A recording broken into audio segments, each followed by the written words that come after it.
All right, so it is now Sunday morning. I quit on this thing again Saturday morning. What was it, around lunch, give or take? And I have done a lot of research all the way from lunchtime on Saturday to lunchtime on Sunday.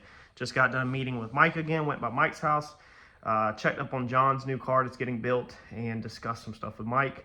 And we are officially at a turning point in this build where we either keep trying to push things or we face the fact that we missed a couple of things and this is just not going to work how I originally wanted it to work.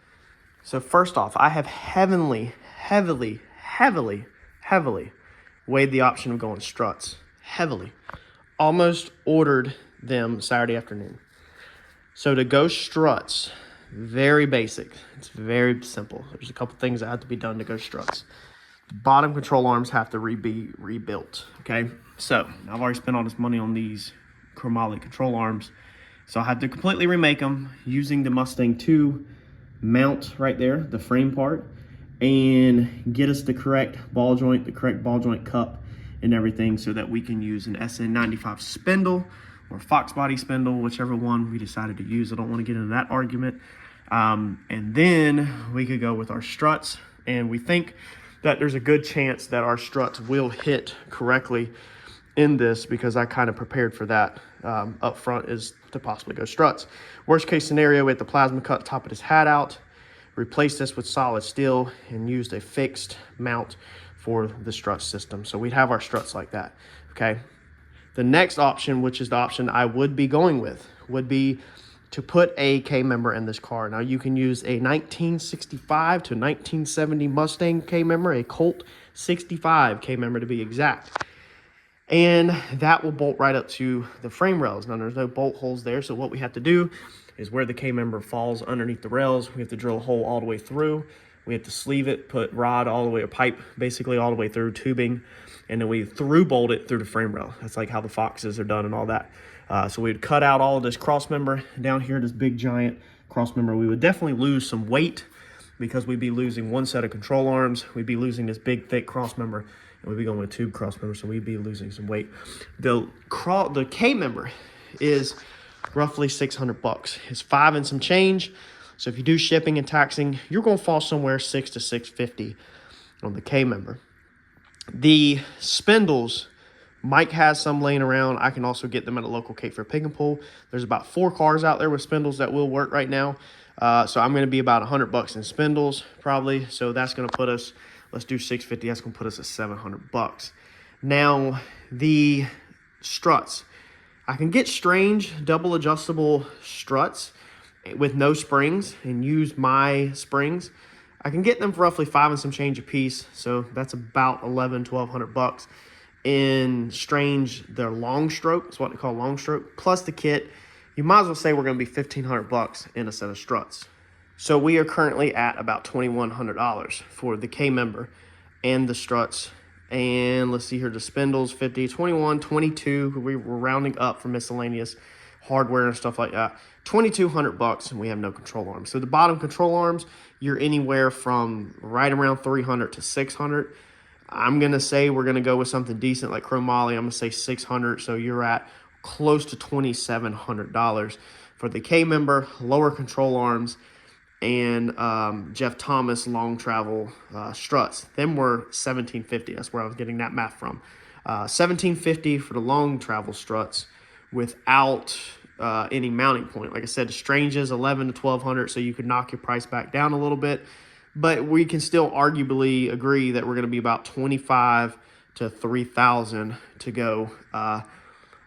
to go with a, let's see here, whatchamacallit, a strut front end. Now we still have to mount our brakes up, so we're gonna have to get a mounting plate there. We either buy that from Strange or we ask another favor out of Brandon to cut us a plate that we can bolt our Strange brakes to the SN95 style spindles or the Fox spindles.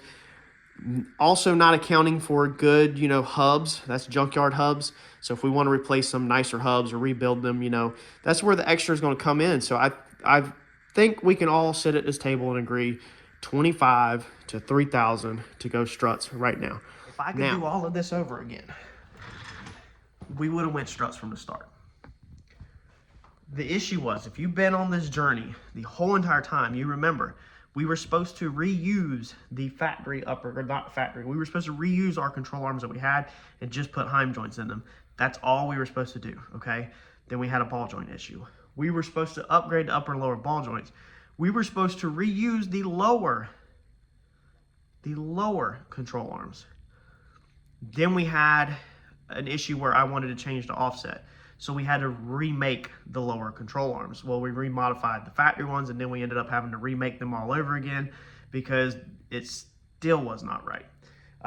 That's when we learned that the ball joints would not screw into our lowers, okay?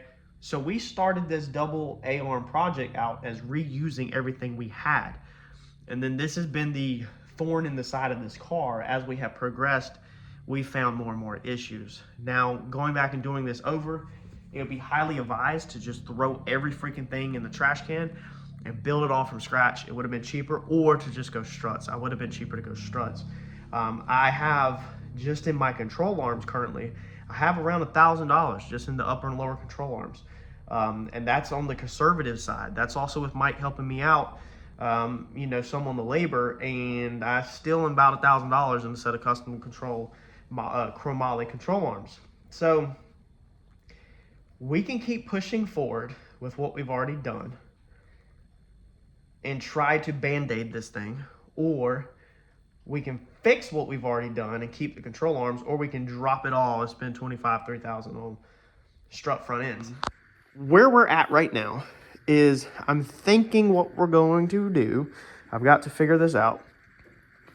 We also, even right there, we still have the ball joint issue, but that's just going to have to be with like a stop added or something like that, or we could fix that on the, you know, if we change it, where our ball joint at ride height, it is sweeped all the way to this side. And then as the car comes up, it sweeps all the way to this side. We've maxed out this ball joint. I mean, look at that, okay? We have got this bad boy maxed out, okay? We've got a lot of travel in this front end. So I pulled the measurements. I'm thinking what we can do to save this build and to save time is we can take this out. We're about to take a saw and we're gonna cut this bar right here. So we're gonna cut this bar out and we're gonna cut these tabs out and we're gonna open this control arm back up. We are then gonna take this whole thing and drop it down here. Now we needed to, these bottom control arms aren't finished. We still need to weld a crossbar here so that you can get a jack under here to jack just the control arm up if you need to, for whatever reason. So what we could do is we can add our crossbar and then we can add a shock mount down here, and then we would hang our shock off of our frame. Now, I know a lot of y'all are screaming at TV that that's what you said you wanted me to do from the start, and it's simply not what I wanted to do from the start. That puts it back looking more like a Mustang 2 suspension, and that's not what I wanted. It's not what I wanted, but now I'm weighing options of time and money and effort. We could build tabs that come off of here. It would pretty much fall about right here, the mounting point up here, and I think I would have it. This ball joint moves in approximately 1 inch. I measured it earlier, 3/4 of 1 inch. And so I think that I can get the spring at a 90 when it's under full separation is what we would want. That way when the car is at ride height, it's kicked out just a little bit at an angle hanging off here. And I know I have the room, looking at the front, I have the room in there to mount the tabs. A lot of our problem is that this control arm is too short. You know, is the way the width, your track width of tire to tire, we don't have a lot of room to work with the control arm. Now we could take our control arm and move it up top, which would give us a longer control arm. So we could cut all of our tabs off here, and then we can move our control arm up here at a 45. We don't really want it on the very top. But if we do that, now we're losing separation. So now, instead of our control arm starting out like this, because this is how it currently starts out, up to the ball joint's right here at my wrist, okay? You would then be moving that up, meaning when you separate, you got even less separation. So to get all this separation with a double A arm, you got to start uphill. You got to start with this upper control arm uphill. So when it's short, that's the key word here, is when it is short. You got to start with it uphill so you can get that full separation down. If you start with this thing level, you just wasted half of your separation, because this only will separate half of its full potential versus starting all the way to one side and going all the way to the other side. I hope that makes sense. That's pretty simple to me to grasp, and I hope everybody else can grasp that. So we don't want to move these mounting points up higher, because then that messes with our separation. Like, it's just simply not an option. We had the issue where the suspension would camber over and then just fall. The whole car would fall out of it. If you move your shock to the lower control arm, then it doesn't matter the angle of the upper, because it can't camber over, because you're not putting force on the upper. So it cambers over because the shock changes. If you go back and watch that video, the geometry or whatever, it changes, where then it's pushing the A-arm down, and your bolt hole was lower than the ball joint. I did a whole video on explaining that issue with cambering over at the top, that you need to go back and watch. But if we move, it's simple. If we move the shock to the bottom, then our angle of our upper control arm does not affect our shock. They are no longer tied together, whereas right now they are tied together. So let's get some of this taken apart, and let's see what we can make progress with.